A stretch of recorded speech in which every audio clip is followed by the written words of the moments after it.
ఏలూరు జిల్లా ద్వారకా తిరుమలలో వైశాఖ మాస బ్రహ్మోత్సవాలు వైభవంగా జరుగుతున్నాయి.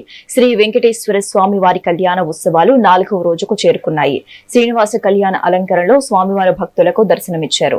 హనుమత్ వాహనంపై స్వామివారిని ఊరేగించారు. ఈ కార్యక్రమంలో భక్తులు పెద్ద సంఖ్యలో పాల్గొన్నారు. బ్రహ్మోత్సవాల సందర్భంగా ఆలయానికి భక్తులు వేలాదిగా తరలివచ్చారు. దీంతో ఆలయ ప్రాంగణం ఉక్కిరి బిక్కిరిగా మారింది.